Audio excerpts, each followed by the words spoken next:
Title card.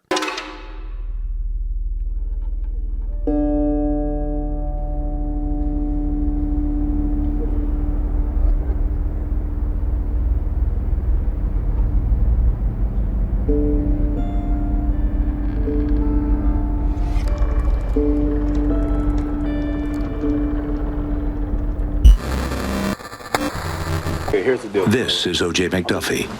He's not just teaching, he's also learning. Good. Man, card games are weird. Wait, no, let me finish. Card games are weird, right? Like we're way past that phase in entertainment. What used to be a fun way to spend allowances growing up soon became an odd form of entertainment akin to gambling. You spend a few bucks on a few pack of cards, each do certain things or unlock some way of playing the game itself, and your barrier for entry becomes...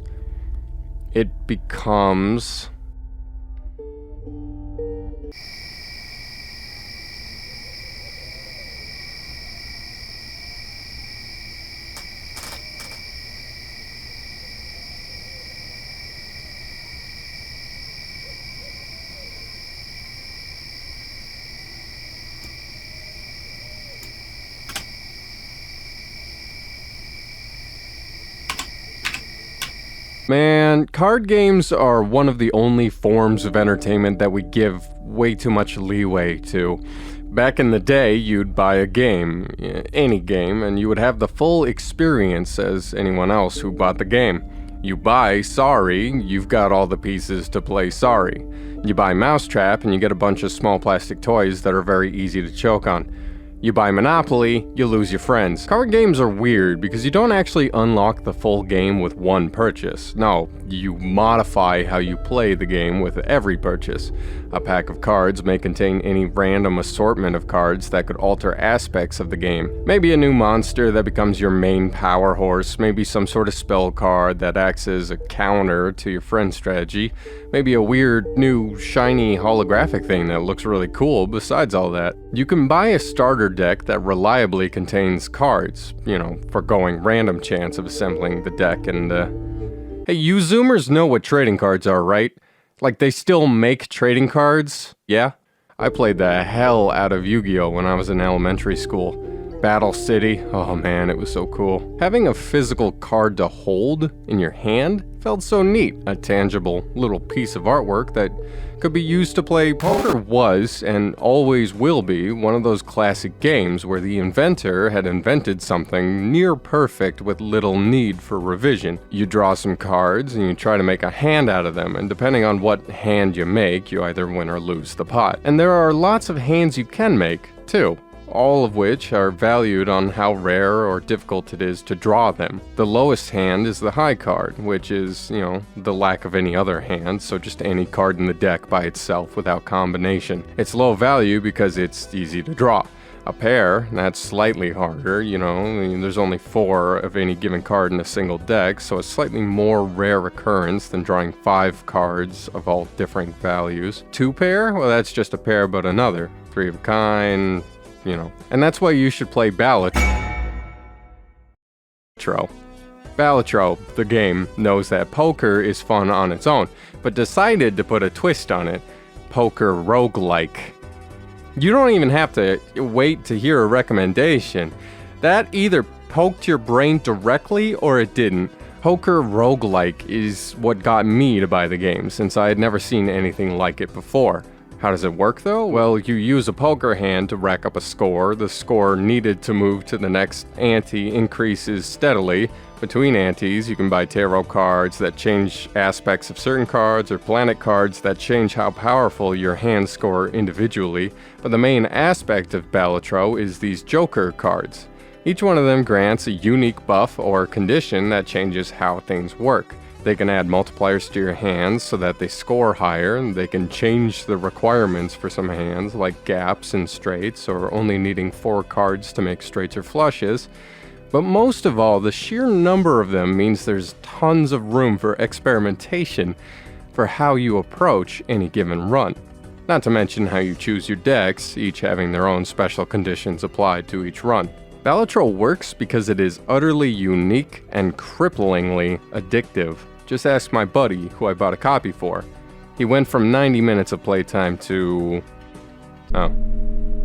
Completing a run usually takes half an hour at most, and along the way, you're making decisions on how to spend your winnings each round. Different aspects of the game affect different aspects of the shop. If you save your money, you earn a little extra with each win in the form of interest.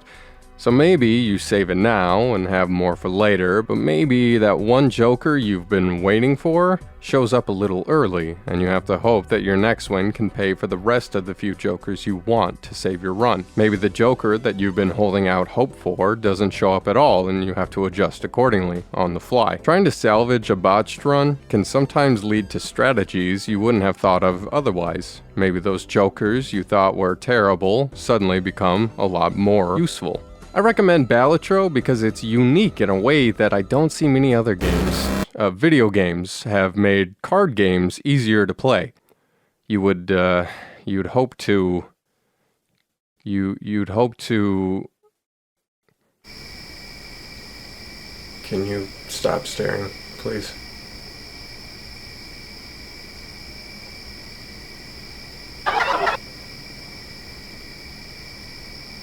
You'd hope that you get the cards that synergize with your deck and make it better, but the cost of each pack is what made card games less cool than video games, at least to me. You buy Half-Life, you got Half-Life, all of it, right there, start to finish. You didn't need to buy asset packs that add enemies to the game, or new maps, or story beats, or... wait, no, that doesn't count. Ha! DLC kinda ruined everything, didn't it? Greedy corporate fucks like Blizzard rubbed their grubby little hands together at the thought of selling those packs of cards, only now they were called microtransactions, and holy shit, if they knew what kind of beast they were about to unleash. I just want to go back to the days where you buy the game and it's all there, start to finish. No, I mean I want a card game. I want the feeling of opening a pack of cards. I want,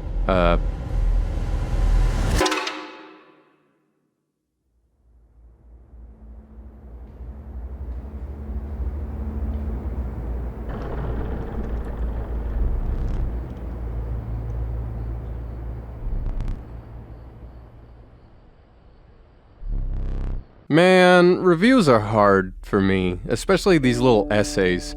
So far I still haven't finished my Dead Rising review because I had decided to make it my longest video yet, and that was a mistake. If I could go back and rewrite the Dead Rising review, I would cut my page count in half and try to laser focus on the more important parts and leave the rest as sort of cliff notes. But now we must live with the mistake as I struggle to find motivation to do anything with my life. You Should Play started out as an idea on how to polish my essay skills, and it fell flat on its head when I decided that I should put as much effort into this as possible to hold myself to a standard that would be hard to replicate over and over again and become a drain on my motivation. You should play Inscryption. It's a fun card game where you fight a weirdo. There was this supernatural draw to the game that kept me glued in front of it, an addicting gameplay loop that really hooked me and made it nearly impossible to put down. Lucky for me, I had 2 weeks off of work to play this because I got sick with the you know what, and I managed to beat it entirely within 40 hours. That included the post-game. Don't worry, the game itself isn't all that long. But despite that, I currently have over 210 hours in it. That should tell you everything you need to know, honestly. And if you're on the fence, you should buy it right now, play it, finish it, and then return to this video. I don't want to spoil anything, but there will be light spoilers here and there that I think you'd be better off not knowing for your first playthrough. I'm mostly talking about gameplay mechanics and not the story itself, because I don't want to spoil the story either. It feels cheap of me for a game like this, which is presenting itself as a mysterious plot. Half of the intrigue was, wanting to know where the story was going, and I would hate to rob new players of that. So you should click off the video right now. Don't even watch this review. You might accidentally ruin the game for yourself. What was he talking about? Something about don't actually. turning off the video and playing cards. Hey, where is everyone? We agreed at 7! Well, we still have to play cards. But what card game can we play alone? Well, if I learned anything from being incarcerated, you can't spell solitary confinement unless you're too dangerous to be held in a regular jail cell. And you can't be held in a regular jail cell without first playing FreeCell. You know, the least popular version of Solitaire from Windows 98. Are you ever that bored? Where you feel like playing Solitaire spin-offs? Because I'm not. Do I really have to play this? Are you guys even paying attention? Yeah, alright, if you're paying attention, then tell me what I'm talking about. FreeCell? Yeah, what about FreeCell? Yeah, it's like Solitaire, but there's very few unsolvable shuffles. Wait, really? I didn't know that. To be honest, I don't know much of anything, because I never really played much FreeCell. Like most people, I played regular Solitaire or Spider Solitaire. But how could it be the least popular if it's the version with the highest chance of winning? Let's find out why. Together. Right off the bat, you might notice everything is extremely sensitive. Look at all the stuff that happens when I click everywhere at random. Just look at that progress. And I didn't have to use any of this thing, but I think I've hit kind of a standstill. And now I don't know what to do. Let's try that exact method again and hope we get lucky. Yeah, click everywhere. Damn it, I'm stuck again. Alright, one more time. Alright, that's not working. Instead, let's use our knowledge of Klondike Solitaire and see where that gets us. So first off, just like regular Solitaire, you're going to want to stack every card over here in order from ace to king. And we have to organize the cards out in the field in alternating order. But you might notice that all the cards are face up, and your extra deck of cards was replaced with these 4 extra spaces for temporary storage. Kind of like saving a piece in Tetris, but times 4. I can't wait! But what's this? Why can't I place this here? What am I doing wrong? I know it's supposed to be harder than Klondike Solitaire, but it is still just fucking Solitaire. The cards even place automatically, but in a way, that was my problem. I'm trying to learn how to play, but the game keeps trying to show off how much better it is at moving the cards for me. For example, you can really only move 1 card at a time, but it pretends you're using the empty spaces when you carry bigger stacks. So when you're doing this, what you're really doing is this.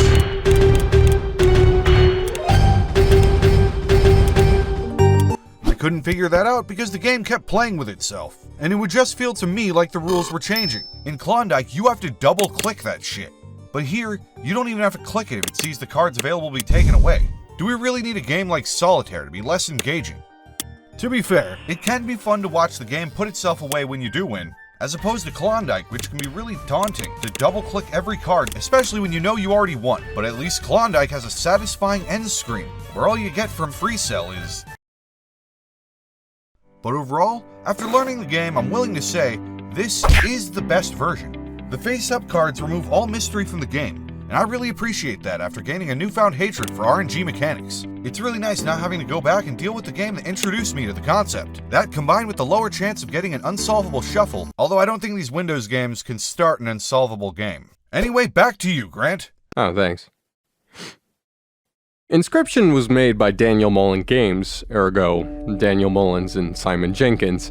The game itself was published by Devolver Digital, and there it is.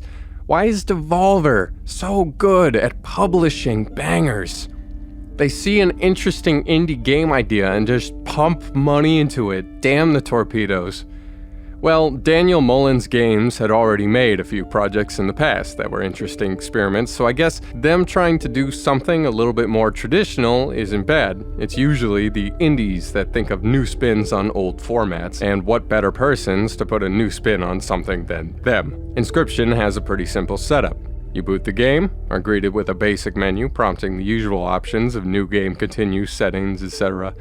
I love when games have diegetic interfaces for option menus like this, where they, want to look like an older operating system to invoke that slight nostalgia, which also serves as a hint towards a time period. Even better when menu options have visual representations of what they do instead of a text blurb, like how the flicker FX and the screen shake both give a little bit of context to their functions through a visual medium. I wish more developers played with menus like this. It's always a treat. Weirdly enough, there's already a save file when you start, but it just acts as a way to tutorialize gameplay. I think it's a smart idea, dropping a player in medias res. In medias res? How do you pronounce that? Because it can jump straight to the action without having to explain the scenario up front. People who have played before will know what they're doing and quickly work through the tutorial without much effort, whereas the newbies are treated to a fairly low-stakes game that they can fumble through and learn just as quickly. I feel that games, especially modern games, seem to not respect a player's time, and are willing to try and draw themselves out when it's not really needed. If a game's core loop is entertaining, then I will play it a ton despite whatever length the developer had in mind for the main story. I've played hundreds of hours of Roller Coaster Tycoon not because it requires hundreds of hours to beat, but because I like building fun little theme parks. And it requires hundreds of hours to beat. In the span of a few minutes, a player is introduced to how cards function, how the playing field functions, how enemies will introduce monsters on their side of the field first, and how the world map works. This also acts as a set narrative, as the equivalent of a dungeon master sits across from you, laying the stage, crafting scenarios as one might expect a DM to do vocally. Little props also accent each of these scenarios, but there's still plenty left to the imagination, and I think that's neat.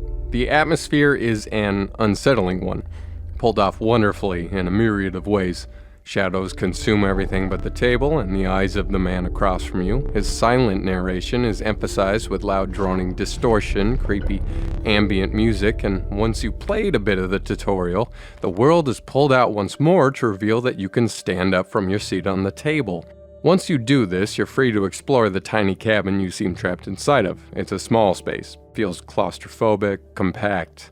The kind of cabin I might find myself a little too close to the ceiling to get comfortable in, and might bump into things if I was trying to move from one corner to the other. There's an exit, but it's locked, and there are other ornaments decorating the walls and shelves of the place. Small puzzles are laid out to help a player gather new cards and different ways to play the game once you sit back down. While the narrator is cloaked in shadows, his eyes still follow you around the room, and you can tell he's turning to face you as you move about. Overall, this sets the tone perfectly, and lays out an atmosphere that I seldom see function in other games. It's one of those times where I did feel claustrophobic in a game world, especially since this was going to be where the game took place, the only promise of escape locked with no key in sight. It takes the player 2 seconds to determine something's off about this scenario, even with the disconnect of a player and a monitor. You bought the game knowing it was going to be an unsettling little card game, and you're getting exactly just that. But it's the little things that add together, some subtle, some overt, to achieve this. Had it been just you and a creepy man in a cabin, that might be enough for most, but wouldn't feel as creepy without the puzzles or the taxidermy, mushrooms growing on the shelves, animal carvings, and the flashing light in the small window of the exit. Back to the card game itself, it's actually quite simple. Cards have play requirements, attack stats, health stats, and card effects. First you're shown sacrificing, then attacking, and then how enemies play their cards once you end your turn. Attacks done directly without opposition deal damage to the opponent, tipping a scale towards them. If the scale hits the other end, you win, and if it hits your end, you lose. Simple. The interesting part of the game is trying to find ways to beat an opponent as fast as you can while doing more damage than necessary. Over damage is accounted for and awards little gold nuggets that you can trade in for pelts, which you can then trade again later for cards of varying quality. After the duel, you learn about the world map. Each icon on the map is a different type of encounter that you can have, separate from duels. Encounters where you earn free cards, find new items, sacrifice cards to put their card effects in other cards, etc. The game expands somewhat throughout this opening as it adds new elements. It's all diegetic too, no menus from this point on, at least not obvious ones. There is a pause menu, don't worry about it though. After a while, my mind just kind of tuned out the retro mouse you see as you select things. It's cute. You hold the cards in your hand and you can use the scroll wheel, or S and W on the keyboard, to change where you're looking on the playing field. It helps immerse you while you play, where a menu might have taken you out of the experience. Buttons are stones that grow from the table. The signifier for duplicate cards is a mushroom at the bottom of the card reward pool. Each event is given context by the DM wearing masks to play out these roles as new characters, and so on. Valuable information is conveyed in a way that doesn't make a player think twice about it. I also like how there's some logic in place when the DM knows he's destined to lose, and that this option of cutting the match short is literally him extending an olive branch. I enjoy the world map because at face value it conveys all the information a player needs. You will be able to track your progress and get a great feel for how far you are in any given area, but you can't look too far ahead either. Branching paths offer different spaces that offer different rewards and effects. A player might need to decide where their immediate goals lie. Do they need more cards? Should they buff the cards they have instead, as not to dilute their draw pool? Are they lacking strength, defense? Maybe they want a specific creature to add to their deck, or maybe they're more concerned about sacrifice requirements. A visit to the Trapper to cash in those nuggets might be better spent on gathering 2 new cards or a totem. If you visit the Trapper now, you'll have to visit the Trader later to cash in your pelts, which is 2 spaces on the world map that could have been more beneficial to you otherwise. Maybe your pelts will net you far better cards in the future, since you get to choose from a pool of selections that is far greater than the pools of other spaces. Do you really need a totem this run? You only get to choose 1 of 3 offered options, and it's not guaranteed that any of them will synergize well with your current deck. Do you, then, abandon your plans of having a dog deck because now you have an insect totem, or do you double down on gathering dog cards and hope that the next totem selection will have a dog head? Player choice is one of the most important things you need to emphasize in strategy games, and Inscryption is 70% strategy and 30% luck. Sure, you can lose a run simply because you pulled an awful starting hand and now the enemy is swarming you relentlessly, but you're the one influencing your deck with every step of the world map. There were many moments during my playthrough where I thought I had lost for sure, but then pull some big brain move to get myself out of a pinch. Maybe instead of sacrificing a squirrel to place a monster down, you just use it as a wall, so an enemy card can't attack you directly this turn. Maybe you pass on your initial turn so you can retaliate and deal with a monster that would have destroyed your card otherwise. There are moments where luck is your only way to win, but usually it's your own fault for backing yourself into a corner. But if you back yourself into a corner, there's not really much you can do about it. It's chess. I mean, you're supposed to be playing a few steps ahead of your opponent, but that's usually a lot easier when there's only 2 rooks, 2 knights, 2 bishops, and a queen to really worry about. But every time you get an upgrade card, you're also upgrading the other side. Some of their upgrades add pieces to the board, meaning after a while it becomes too difficult to think that far ahead, but at the same time, there are cards that let you attack more than once a turn, which help to kind of mitigate that. Shotgun King is fun, sure. But I feel like I've seen pretty much everything on offer before long, and while some runs can stunt you pretty hard at the beginning and end in a loss, others can make you a complete, untouchable powerhouse that easily steamrolls the game. I don't know how you would improve that, though. I feel like nerfing some of these cards would ruin the fun of acquiring them, but at that point, the fun of the rest of the game seems lost on me. The upgrades are fun, sure, but since many of them have additional upgrades down the line that help you further improve them, like how the moat eventually gets 2 more perks available to it, it feels like you're locking into one of 3 or 4 playstyles. Either you're playing moat, blade, grenades, or sniper. A playthrough with a random combination just feels incomplete, like you're not synergizing well enough. Balatro works because there's an absurd amount of jokers that offer different effects, though the scoring system is so broad that many of these cards can synergize together. It doesn't feel like I'm locking myself into one path by selecting one joker or another. Many playstyles can be modified and forced to work under pressure, but Shotgun King doesn't have the same benefit to it. It's not like I'm comparing apples to oranges here. They're both similar games in a few ways, roguelites, card mechanics, perks between rounds, etc. But one is poker and the other is chess? I mean, it's basically chess, right? The pieces move like chess pieces. The game itself does not play like chess, but it's close. Turn-based games implore that you develop some sort of strategy, though I don't feel like I'm given many options in Shotgun King, which makes it a little harder to recommend. The pixel art style that is harkening back to 8-bit consoles is charming, but you can't sell an entire game on that. Well, I mean, Shovel Knight could, but that's the exception. And a great game besides that. Pixel art, especially 8-bit, can feel like a concession in some ways. It helps to keep visuals simple and lessen the visual burden on the brain. Similarly, the sound design is full of blips and bloops that are easy on the ears despite the fact that they are blips and bloops. It's not like the game is without redeeming qualities. It has an addictive nature of just one more run that kept me coming back and back again. Perhaps a wider array of perk cards could help this game like it did Balatro. Some of the higher ranked challenges seem to be designed to frustrate, and I don't know if it's as fun for me. I did get a bit of a thrill out of beating rank A, but it's not like that was some sort of ultimate high like climbing a mountain or freebasing heroin. No, it's a trudge. A dull creep through a campaign of 30 failures and success owed mostly to luck.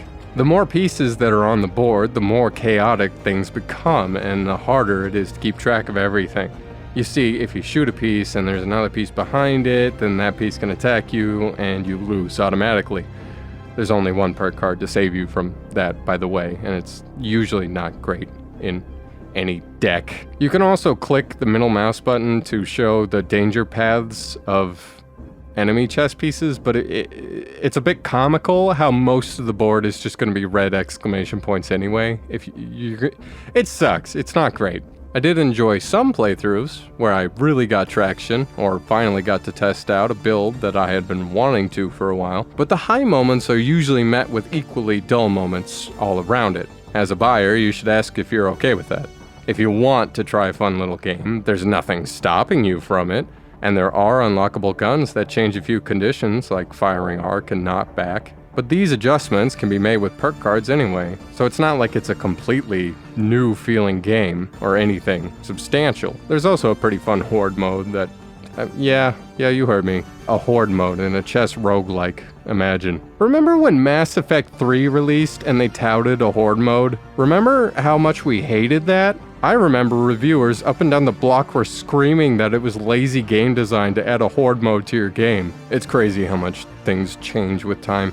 Although the uproar about the Mass Effect 3 horde mode was mostly because people wanted multiplayer, and this was co-op multiplayer. Mass Effect 3 is kind of lazily put together besides that, actually. You know, now that I say it out loud, Shotgun King is cheap, pretty cheap, and well worth $10. But I feel like there should have been more to it besides what we got. I don't know, is $10 really worth that much money anymore? That's less than a meal for one at McDonald's. Hell, that's barely a homemade dinner for two anymore. It's barely anything. Money means nothing anymore. It's all... You can draw either a squirrel with no use besides sacrifice or blocking an attack, or you can draw one of your monster cards from the main deck that you've been building this run. You then get a chance to play monsters or squirrels with no limit on summoning, besides your ability to summon them. The fun in the game comes from strategizing turn by turn, seeing what will come into play on your opponent's next turn and trying to outplay them before they get a chance. It's not a straightforward numbers game where bigger number wins, at least not usually. Effects greatly change how each card acts, and how each match can be won or lost. On top of that, there are items you can accrue throughout a playthrough, ones that really come in handy and can save a player in a pinch. They're abundant, so their use is encouraged, and rarely do you come across a scenario of hoarding a useful item that you will never use because it's too useful. More than this, gameplay affects atmosphere as well. Cards will bend and thrust forward when they attack. Damage on the scale is represented by damage tokens falling into each dish. The end turn option is represented by a bell on the table, which gives a lonely ring when spanked. Different events on the board have different assets to convey each counter, which also bring different moods to the table. The subtle glow of a fire pit or a rune, quiet ambience of droning distortion melding with the boss's theme, the little shiver in a player's hand when they start to lose a battle. It all culminates in that oppressive feeling that lingers throughout the game. Seeing how all these little details express themselves is impressive and lends even more to the quality of the proceedings. The main story concerns the player trying to beat the man on the other side of the table through his own game, the card game, which you've been playing. Along the way, you meet a talking card who urges you to find other talking cards and find a way to kill the man on the other side of the table once you win the game. He wants to escape the game as much as you do, and your goals seem to align with his, so, of course, an uneasy alliance forms. But along the way, you get to find these other guys scattered around the room, and you have to solve these puzzles to unlock them and some other new cards. It's a really great way to gate progression. I love when games do stuff like this, where a player might be able to unlock things early if they're smart enough to solve some puzzles beforehand. These drawer puzzles are pretty cool too. You're trying to win each game on display in one move. It's great. But along the way, forward throughout the map, At the end of each map is a boss fight, with 4 maps and 4 bosses in total. They also have 2 candles each, which means you have to win 2 phases before you beat them completely. The different items you can get can also be used in a few ways too. It's very cohesive that there's a monster that takes into account the number of cards in your hand. Squirrel cards locked in jars can either be used as an emergency summon for a level 1 monster, or they can block the path of someone's attack. Again, many elements of the game feed into and interact with other elements. Bone count, health count, monster sacrifices, items, card effects. Each category interacts with at least 2 others, meaning the strategy goes a bit further than one might expect from the surface level gameplay. The game stays intense moment to moment, something that's hard for a lot of games to achieve.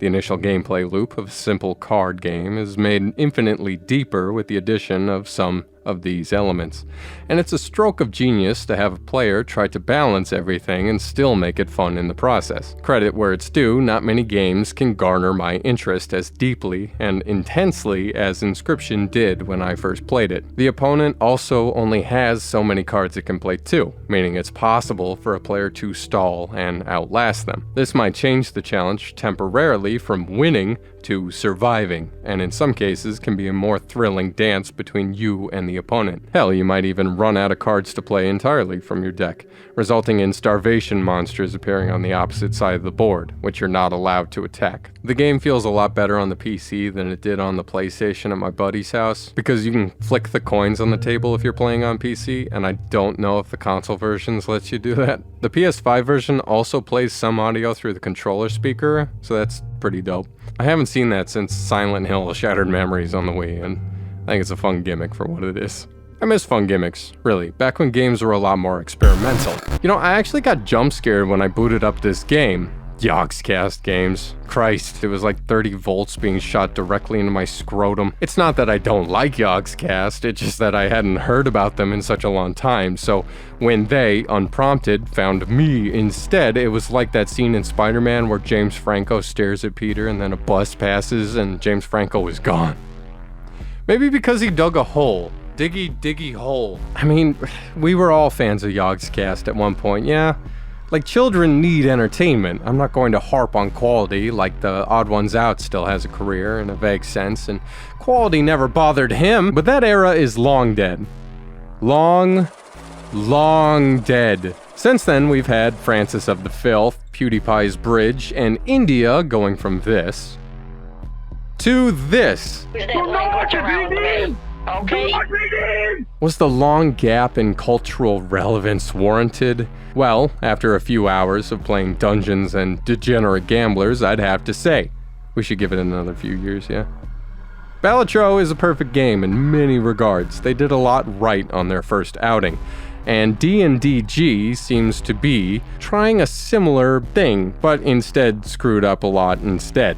Balatro worked because players have a hand that they play cards from. There's room to set up big payoffs. D&DG just plays cards straight from the deck, significantly increasing the amount of luck required to win any given game. The actual choice presented is hit or stay, and occasionally a third option to use a card from a mini hand, of which not many hand cards exist in the first place. You can't do much to influence the match as a player, and that's why the game isn't as entertaining to me as Balatro or Inscryption. The game starts with you choosing one of a few decks, all containing one suit from a traditional deck, so 13 cards. You earn cards from matches as well as shops, but they're just added to the pool you draw from, meaning it's harder to trigger their niche abilities at appropriate times. Which is also why most of them seem to have mostly useless abilities like card order or foresight. Like, sure, maybe the next card will bust my hand, but knowing that it's one number doesn't exactly help me for the next hand either. Maybe the concept is flawed. How do you make this work? Maybe take the scoring system of blackjack but apply it to some sort of poker hand? Maybe hands of 3 or 5 or more? Maybe you gain abilities that you can activate at any given time instead of having to draw specific cards to the table. It's sort of like how the game is now, but not really. Don't even get me started on the advantage token system. You only get one advantage gaining chip effect thingy at the beginning, and most of them are useless. And it's completely luck of the draw on whether or not your choice of two will have one that's decent. I feel bad bragging on their game, but it doesn't feel like it's giving me a chance to properly play it. The idea is there, the art is pleasant, the music is inoffensive, but I really don't feel like unlocking all the other starting decks when it took me 12 hours to beat a single run all the way through. The opponents you face also have their own deck gimmicks and seem to face similar problems as the player in terms of setting up their gimmick. Boss characters seem to have deck search cards that let them set up easier, but the game rarely affords the player as much luck to try and fight it. As a result, you're going to lose a lot of fights based solely on luck, since you can't do much in terms of planning. Different suits offer different card effects as well, but only if your hand scores the max score, which is usually 21, but there are some cards that can change it to 20 or 22. Clubs do double damage, hearts heal the player, spades grant shields for the match, and diamonds grant money. Cool. The game itself just feels kind of hollow and half-baked, and also not fun. So you probably shouldn't play Dungeons and Degenerate Gamblers. It's not good. Oh wait, the game was published by Yogscast. Who the hell is Purple Moss Collectors? 2 previous games, push the red button, and handy capable of killing zombies. Oh no, I must have pushed the wrong one. Thank you for your cooperation. No, The I simulation did what you will end asked. in 10. I pushed your red button, 9. just like you said. Oh. Well, now I feel worse for ragging on DNDG. You still shouldn't play it, though. For thousands of millennia, the big three have remained steadfast. Magic the Gathering, the balanced one for reasonable people, Yu-Gi-Oh!, the unhinged one for maniacs, and Pokemon, the one hard carried by incredible art. Other card games have come and gone. Every anime has had one. Naruto, Bleach, some still do, like One Piece, plus plenty of niche games like Vanguard, which technically still exists, although it's lost most of its steam. One card game I've become enthralled with recently is Digimon, a unique blend of the big three that equally pulls from them and forges its own path. Like Magic, it has a resource system, albeit an extremely unique one. Like Yu-Gi-Oh!, it's full of giant numbers, flashy giant monsters, many of them dragons, and it steals the evolution mechanic from Pokemon, but with a genius twist. I only got 3 minutes before that one guy gets me, so let's hit the elevator pitch. As opposed to colored mana that acts to lock cards and abilities to certain decks, mana, or memory in this case, is a generic resource able to be spent freely as needed, with color restrictions coming in another spot. What it lacks for in rigidity, memory makes up for in the way that it controls the tempo of the game. Each player has 10 memory slots that meet at the middle and 0. Spend more than you have and the turn switches to the other player with whatever amount of memory you gave them. Big pushes by one player inherently give the other player their own opportunity to push back, which is an amazing comeback and desperation mechanic, and leads to a lot of interesting plays as you attempt to give your opponent as little memory as possible for their own turn. Looping back to color locking, the primary mechanism for that is evolution, although option cards, which are basically spell cards, also require you to control a monster of the same color. Most red level 4s can only evolve from red level 3s, although as the game has gone on, more dual color cards have come into existence and alternative evolution requirements as well. And you definitely want to be evolving, as most every monster has a powerful inherited effect that it grants to the monsters it evolves into, which gives you a pretty unprecedented amount of control over what effects and abilities your big bosses have, and make even mirror matches interesting, as inherited effects fundamentally change how monsters play. This gets especially crazy with multi-type decks that can properly evolve from other colors, with each color having its own general playstyle. Red is the attack manipulating aggro, blue has powerful control effects related to de-evolving, green turbos out big guys and plays with tapping monsters for cost or as a tool against opponents, yellow manipulates the security stack, a defensive wall of 5 random cards that needs to be taken out to win, and which I can't get into as much as I'd like to. Black is defensive effects, purple is graveyard play, and white is mostly giant level 7 bosses. And certain lines through multicolored decks allow you to mix and match interesting sets of abilities in order to create a powerful red-black with hyper offense and defending capabilities, as an example. That's about what I have time for, but I hope this is enough of a primer to get people interested. Please buy some Digimon cards. This game has like 10,000 American players. We really need all the help we can get. It's so hard to find cards. Please just send an email to Bandai. Tell them to print more cards here, please. Yeah, and that's how the game ends. Honestly, a fitting end for Inscryption, and left me satisfied with how things turned out. I especially enjoyed the dating minigame and the tasteful nudity. After you beat it, you unlock the post-game mode. Casey's mod, which was added in a patch later after the game's initial release. It's weird because it feels like it's entirely intentionally part of the main game in every way. Like maybe they were making this as part of the initial release but just couldn't make the deadline. Either way, the post-game is where a lot of the meat of this game resides. It's the same game as before, but now there are new starter decks, cards, and card effects to play around with. This is a nice addition, especially since I was left wanting more after completing the main game. I always loved when games do that after you beat them, like where the story had a hint of gameplay and now you're allowed to fully indulge in the mechanics. Even better that this game just adds more and more the more you play it. Most of the starter decks in this mode are gimmick decks, some of which are just really underpowered, whereas some others are complete gimmicks like the Ringworm deck. But that's the fun and the challenge of this mode, getting you to try something that you might not have tried otherwise. I hadn't really given the insect decks a chance until this challenge mode, and I found that I really liked playing with them. The frustration of losing time and time again to perceived bullshit makes the feeling of triumph that much sweeter. It's rare that you get a perfect setup in any given run, but the temptation to try and set up a certain totem and deck combo will probably lead to you taking more risks, and maybe even ruining a run because you didn't get what you wanted from the space on the map. The breadth of strategy you can employ is impressive, and the main reason I kept coming back to play Inscryption. The post-game mod, presented as a reward for beating the game, is where a lot of these mechanics are expanded and thoroughly put to the test. Adding on a challenge mode was also a very smart way to reuse assets. Simplicity in mechanics and the degree of which they all overlap is what makes the game replayable to an insane degree. You have no idea how surprised I was once I figured out what the bear's skull does. Don't show footage, just... You'll see. Overall, it's a great addition to have this post-game mode available. Inscryption is a good game by all accounts, from atmosphere to story and gameplay. I was utterly satisfied with my playthrough, and it became a regular in my collection for quite a while. The story was enthralling and told at a good pace while still giving gameplay room to breathe. Atmosphere was well crafted and thought out. Not many games are as well put together as Inscryption was. And aside from a few small visual bugs, the game ran perfectly for me. Even better, it doesn't seem like it's that demanding hardware-wise. So I'm sure a good amount of people will be able to run it on older computers. You should play it, really, because it's fantastic, and I really want a sequel. Thanks for watching. Shout out to Tim's Closet and Aiden from NTMA Productions for helping me out with their mini reviews. Check them out, they're awesome.